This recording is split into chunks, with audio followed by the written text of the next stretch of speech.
지장왕 보살 본원경 제12품 견문이익품 보고 듣는 이익.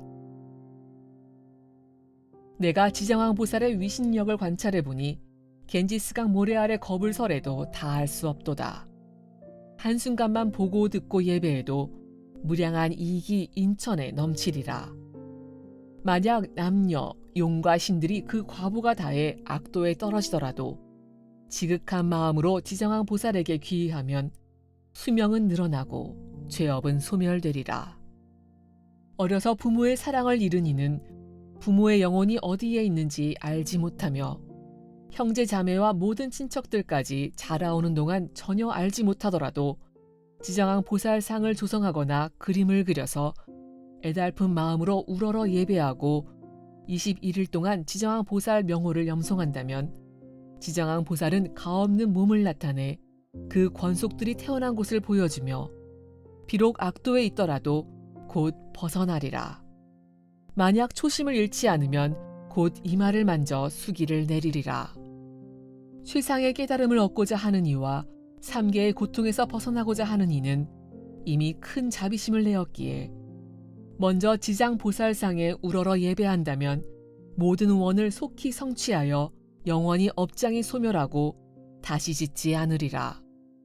어떤 사람이 발심하여 경전을 외우고 미혹한 이들을 제도하고자 할 때 비록 뛰어난 큰 원을 세웠으나 읽자마자 금세 잊고 막힘이 많은 것은 그의 업장과 미혹 때문에 대승경전을 읽고도 기억하지 못하느니라. 향, 꽃, 의복, 음식과 여러 진귀한 것을 지장왕 보살에게 공양하고 청정수를 지장왕 보살 앞에 놓아두고 하루낮 하루밤을 지난 뒤 마시며 마음을 내어 오신채를 삼가고 술, 고기, 사음과 망언을 삼가며 21일 동안 살생하지 말지어다. 지극한 마음으로 명호를 염송하면 곧 꿈속에서 가없는 몸을 나타낼 것이니 깨고 나면 바로 눈과 귀에 총명을 얻으리라. 경전의 가르침이 귓가를 스쳐 지나기만 해도 천만생 동안 영원히 잊지 않으리라. 이것은 지장왕 보살의 불가사의한 힘이 그에게 이러한 지혜를 얻게 한 것이니라. 가난하고 병든 중생들이 가업은 망하고 권속들은 떠나가서 꿈속에서도 모두 불안에 떨며 구하는 것은 아무것도 이루어지지 않을 때 지장왕 보살에게 지극한 마음으로 예배하면 모든 악한 일이 사라지고 꿈속에서도 편안함을 얻고 옷과 먹을 것이 풍요롭고 신과 귀신이 보호하리라.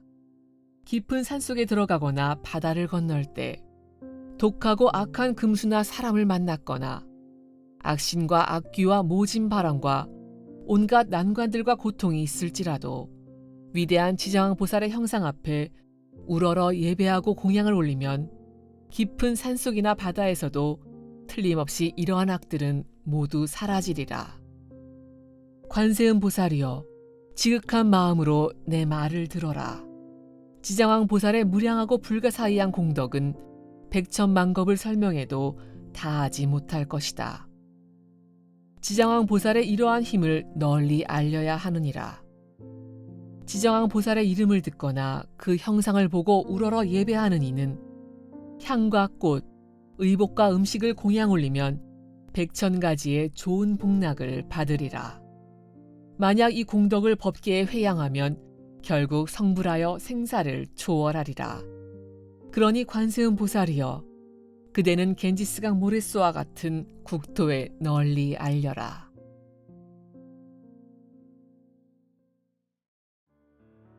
스승님, 경전에 이런 내용이 있습니다.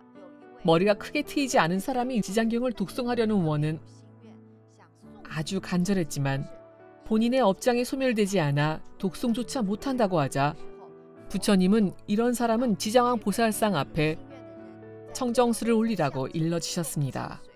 또 청정수를 마신 뒤 주의해야 할 몇 가지 사항도 언급하셨는데요. 7일에서 21일 동안 오신과 술, 고기를 끊고 음행, 망언, 살생을 삼가라고 하셨습니다. 여기서 오신은 무엇을 말하나요? 일반적으로 조미료 중에는 매운 종류가 많습니다. 맛의 특징이 뚜렷하고 한마디로 자극적입니다. 보통 맛이 강하다고 하죠. 예컨대 고추, 후추, 산초, 그리고 파와 마늘은 매운맛이 나는 조미료입니다. 얼얼한 매운맛을 내면서 열량이 높죠. 여러분이 이 부분을 배우면서 기억해야 할 것은 이 기간에 섭취하면 안 되는 3가지 음식이 있다는 겁니다.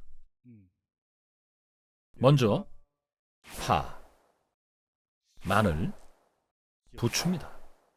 각기 맛은 다르지만 비슷한 맛입니다. 네, 무척 자극적이죠. 먹는 사람은 만족스럽지만 냄새를 맡는 사람은 괴롭습니다. 사실 오신에 대해서도 여러 가지 다른 해석이 있습니다. 여기에 더해서 고수도 먹으면 안 된다는 설도 있죠. 정해진 것은 없습니다. 그리고 양파도 포함됩니다. 예전엔 양파가 중동적이나 이탈리아에만 많이 났습니다. 이탈리아 사람들은 지금도 이탈리아 요리를 할 때 양파를 굽습니다. 오신 가운데 30 정도만 기억해도 됩니다. 파, 마늘, 부추입니다. 여기에 양파도 포함됩니다. 그리고 달래도 포함되죠. 모두 오신에 속합니다. 이 기간에는 파를 비롯해서 파와 유사한 맛의 채소나 조미료는 피하십시오. 술도 드시면 안 됩니다. 고기도 먹지 말아야 합니다. 살생하지 말아야 합니다. 사음하지 말고 망언하지 마십시오. 망언에는 욕, 사기, 악담이 포함됩니다. 망언하지 마십시오. 그렇다면 공경하게 올린 청정수를 마실 때 왜 음식과 말과 행동에 지켜야 할 기준이 있을까요? 이 청정수를 마시면 자신에게 도움이 되기 때문에 이 청정수를 마신 후에 앞서 말한 나쁜 음식들을 함께 뱃속에 넣지 말아야 합니다. 또한 이 청정수를 마신 후에는 하지 말라는 행동을 하면 안 됩니다. 어기면 물거품이 되기 때문이죠. 이 물은 약과 같아서 이 약을 마신 후에 위에서 정해진 규범을 어기고 하지 말아야 할 행동을 하면 먹어도 효과가 없습니다. 약효를 보장하고 싶다면 이 약을 먹고 효능이 나타나기 바란다면 위에서 말한 규범을 지키고 오신과 같은 음식을 피해야만 비로소 약효를 기대할 수 있다는 뜻입니다. 이것은 일반 중생에게 당부한 규범입니다. 중생들에게 영원히 삼가라고는 하지 않았죠. 7일에서 21일 사이에 정해진 기간에만 앞서 말한 것들을 피하면 됩니다. 부처님께서는 선한 사람이 위와 같은 일을 실천하면 꿈에 지장왕 보살님이 우변신을 놔두어 관정수 가피를 해주신다고 하셨습니다. 만일 제가 그대로 실천하고도 꿈에서 관정수를 보지 못했다면 불보살님의 가피를 어떻게 할 수 있나요? 불보살님이 제 정성을 못 받으신 걸까요? 그것은 불보살님께서 하실 일입니다. 가피를 못 느끼는 이유는 본인이 무디기 때문이죠. 간호사가 주사를 놓았는지 잘 모르는 사람도 있습니다. 사람마다 민감도가 다릅니다. 부처님은 관정가피를 해주실 것이며 그 가피를 받으면 총명하고 지혜로워진다고 하셨습니다. 부처님이 도우셨는지는 결과로 판단하면 됩니다. 본인이 똑똑해졌는지 보면 되겠죠. 감각의 정도와 유무는 이렇게 비유할 수 있습니다. 예컨대 몸이 허약한 노인은 깃발조차 펄럭이지 않을 만큼 바닷바람이 약하게 불어도 강풍이 분다며 우비를 챙겨 입고 나갑니다. 반면 소녀는 오히려 짧은 바지와 어깨를 드러낸 민소매 옷을 입고 해변에서 물을 첨벙입니다. 바람 한 점 없어 지루하다고 느끼죠. 이처럼 똑같은 일에도 사람마다 느끼는 것이 전혀 다릅니다. 어떻게 해석해야 할까요? 불보살님이 도왔다면 도운 겁니다. 단순히 느낌으로 결정하지 말고 실제 결과로 판단하십시오. 자신의 각수가 맞다고 생각하시면 안 됩니다.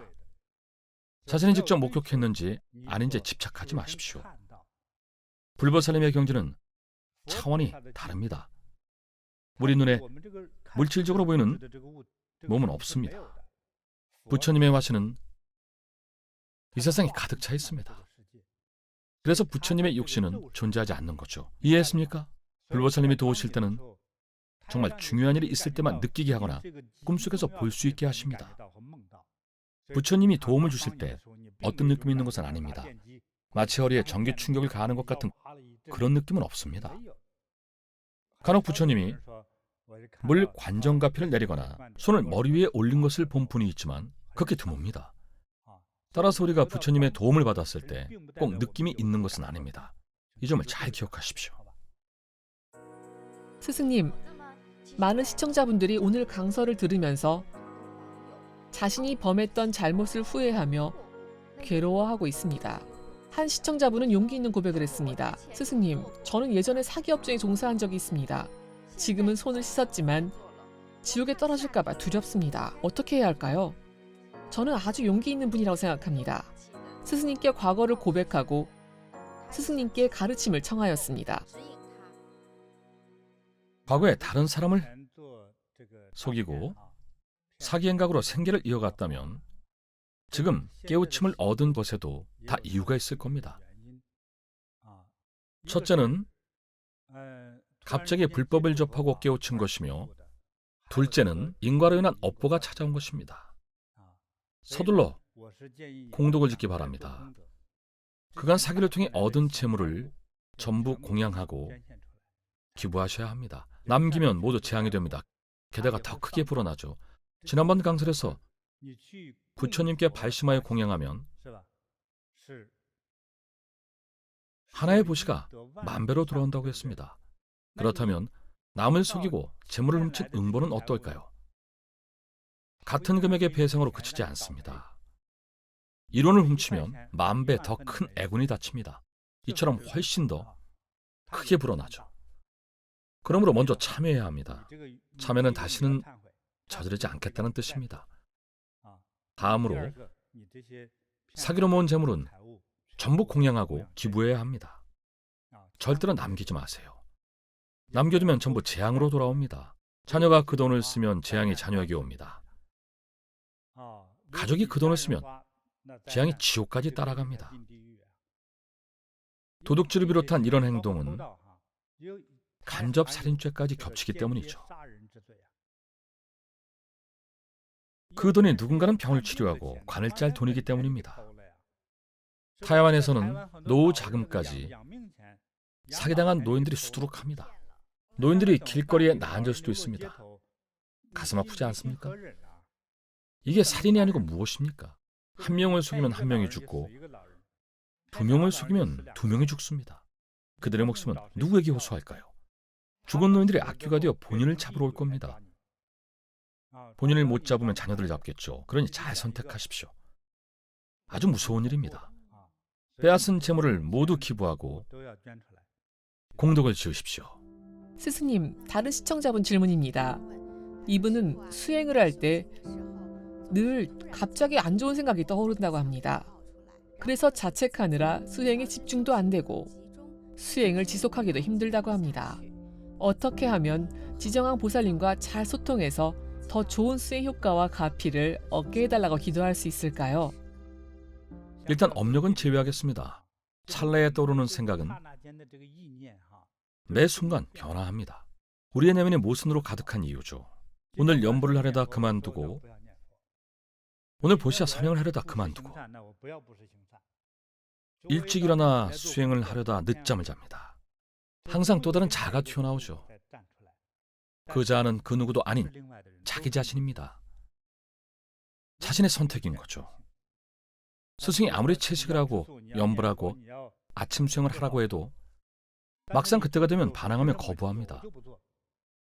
어떤 사람이 이렇게 반항하고 갈등할 자격이 있을까요? 본인이 사망 선고를 받지 않았으니 당연히 저항하겠죠. 5년 전 제가 속히 수행하라고 권한 사람이 있었습니다. 하지만 자신은 아직 힘이 넘치고 사업을 크게 벌여서 그럴 여유가 없다고 했죠. 한 직장인은 너무 바쁘다며 자신이 열심히 돈을 벌어 가정을 돌보지 않으면 처자식이 굶는다고 했습니다. 돈을 벌어야 해서 수행을 못한다더군요. 큰 회사 사장은 지금의 사업들을 팽개칠 수 없고 계속 관리해야 한답니다. 저마다 일을 해야 하는 이유를 대며 수행을 피했습니다. 수행을 안 하면 돈을 벌 수 있으니까요. 하지만 5년, 3년 혹은 1년 만에 다시 저를 찾아옵니다. 스승님, 제자가 이제 깨우쳤습니다. 분부대로 하겠습니다. 의사가 뭐라고 하던가. 암 말기랍니다. 3개월 남았습니다. 그제야 말을 듣습니다. 선택의 여지가 없어져야만 조건 없이 수행합니다. 정말로 결심을 굳혔다면 매일 부처님 앞에 무릎 꿇고 참회 1시간, 염불 1시간, 대강론 수주법 2시간, 팔견내공 1시간씩 하게나 매일 5시간씩 하면 된다네. 그렇게 하다 보면 3개월 후에 살아있을지도 모르지. 그분은 정말 다행이라며 저에게 고마워하셨죠. 방금 질문한 시청자분의 경우 자신을 망친 건 자신입니다. 선택의 여지가 있었기 때문이죠. 대안이 없어졌을 때가 돼서는 저를 찾아와도 구제해드릴 수 없습니다. 스승님, 어떤 시청자분께서 지장경 강설을 들을 때 마음속에 계속 감흥이 일어났는데 돌아가신 시부모님이 느껴지는 것 같아서 마음이 불안하고 어수선했답니다. 시부모님을 위해 등은 밝혔지만 여전히 알 수 없는 불안감이 느껴진답니다. 스승님께 이러한 상황에서 또 다른 방법이 있는지 도움을 청했습니다. 그리고 어떤 상소로운 법문을 지녀야 할지 질문하셨습니다. 여러분의 눈에 보이는 세계는 한 차원의 세계에 지나지 않습니다. 저는 개인적으로 우리 인류 세계는 최소 세계 차원 이상의 세계와 함께 공존하며 살고 있다고 생각합니다. 그들은 우리를 볼 수 있지만 우리는 그들이 안 보이죠. 그들은 우리보다 월등히 고등 생명이거나 우리보다 에너지가 많이 낮지만 귀신과 같은 특수한 생명이라서 우리 눈에는 안 보입니다. 우주는 혼백의 존재 형태를 이런 식으로 설정해 뒀습니다. 물질적 육체를 가진 생명이 아닌 일종의 비물질적 존재들이 이 세계를 함께 사용하고 있죠. 따라서 우리의 조상들과 원친 체주들이 찾아올 수 있습니다. 예를 들면 과거에 해친 생명, 특히 여러분이 죽인 돼지, 오리 등을 비롯한 동물들, 그리고 때려 죽인 족제비 또는 살해한 사람 등의 영혼들이 복수하러 왔을 수 있습니다. 어떤 사람은 염라대왕 앞에 불려가면 살해당하여 마땅하다고 합니다. 전생에 상대를 3번이나 죽였으므로 살해당해야 한답니다. 그 말의 수긍에 복수를 포기하고 평안한 집에서 환생에 편히 살다가 평범한 상인이 되어 더 이상 다투지 않을 수도 있죠. 하지만 또 어떤 사람과 생명은 여러분에게 죽임을 당한 후 한 맺힌 채로 마음이 해탈하지 못해 원한을 품고 여러분을 죽일 기회를 노리거나 괴롭힙니다. 그래서 가끔 가위에 눌리면 자신이 못 움직이는 것을 알지만 어찌할 방도가 없죠. 또는 계속 수상한 그림자가 나를 지켜보는 느낌이 든다면 모두 원친 체주 때문일 수도 있습니다. 원친 체주는 대부분 여러분이 해를 입혀 맺어진 원한관계의 존재들이죠. 그 존재들이 여러분을 해칩니다. 이런 경우는 원친 체주를 위해 충분한 공덕을 지어 좋은 곳에 보내거나 천도하는 등 원한을 풀어주지 않았기 때문에 집으로 찾아와 본인이나 본인 가족에게 해를 입히는 겁니다. 이런 상황을 피하고 싶다면 몇 가지 방법이 있습니다. 금강궐 혹은 금강저 또는 탕카를 모셔도 좋습니다. 또는 불상을 모셔도 좋습니다. 평소 몸에 지니기 쉬운 법물도 있죠. 침향이나 단향으로 만든 염주나 단주도 있고 불상 펜던트와 보석, 옥도 있습니다. 보석과 옥은 상서로운 에너지를 훨씬 잘 머금고 있죠. 예를 들면 홍옥 자체에 양의 기운이 가득하기 때문에 애군을 물리치고 좋은 기운을 더해줍니다. 그리고 천주도 있습니다. 천주 같은 법물에는 삿된 기운을 물리치는 에너지가 깃들어 있어 애군을 물리칩니다. 지금도 중동과 티베트에서 이런 효과가 널리 전해지고 있습니다. 이들 보물은 가볍기 때문에 간편하게 몸에 지닐 수 있습니다. 이 기운과 에너지가 삿된 기운을 막을 수 있습니다. 스승님, 다른 시청자분 질문입니다. 스승님 안녕하세요. 스승님의 지장경 강설을 들으면 불보살님께서 계속 인도나 천도에서 설법하시는데요. 불보살님은 사막도에도 가서 설법을 하시나요? 사막도의 중생들은 불법을 들을 수 있나요? 모르겠습니다. 제가 알기로는 불법을 알아들을 수 있는 가장 낮은 곳은 인도입니다. 다른 동물들은 알아듣기 어렵죠. 일반 동물들은 인간만큼 언어가 풍부하지 않기 때문에 깨달음을 위한 기본적인 선근이 없습니다. 따라서 동물은 불법을 배울 인연이 없죠. 예컨대 지장왕 보살님은 오래전에 성불하시고 중생을 제도하러 지옥에 내려가셨지만 그곳의 중생은 증벌의 괴로움으로 해탈을 생각할 만한 정신이 없습니다. 깨우치고 수행하고 공덕을 지을 수 있는 높은 지혜가 없습니다. 그럴 기회를 잃었죠.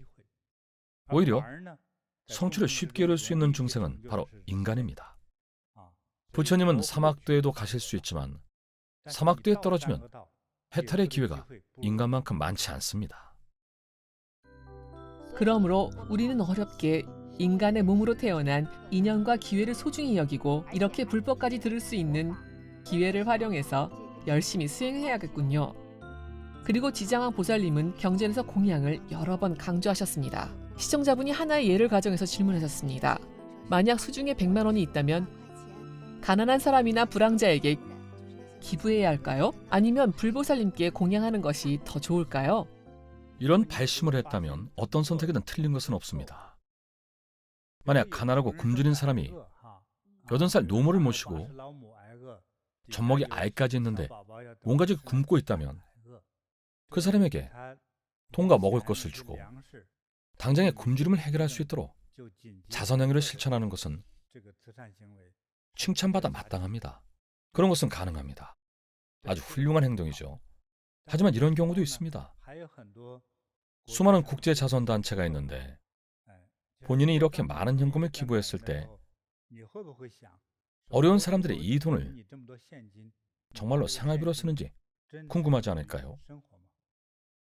제가 알기로는 북미 지역에 마약 때문에 노숙자가 된 사람이 많습니다. 실제로 그렇습니다. 마약은 가격이 꽤 비쌉니다. 한 봉지 가격이 최소한 몇만 원에서 몇백만 원이죠. 따로 수입도 없고 일도 안 하면 하루 지출을 감당할 수 있을까요? 마약을 너무 많이 하면 일도 할 수 없습니다. 젊은 사람이 이도 다 빠지고 뼈도 바스러졌습니다. 뼈가 다 망가졌으니 이도 빠지는 거죠. 30대밖에 안 된 청년들이 90살 된 노인보다도 중심을 못 잡고 흐느적대며 걷습니다.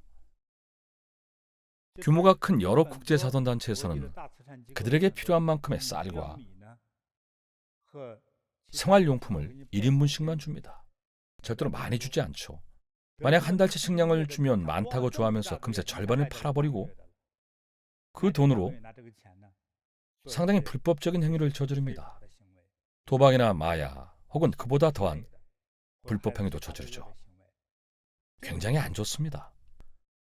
하지만 자연재해나 사고 같은 긴급 상황에는 도와야 합니다. 대부분의 국가에서 많은 비율을 차지하는 가난한 사람들이 사회적 구제에만 의존하는 것도 옳지 않습니다. 일하기 싫어하고 두문불출한 채 놀고 먹는 사람들이 있기 때문이죠. 불법이 경이로운 까닭은 무엇일까요?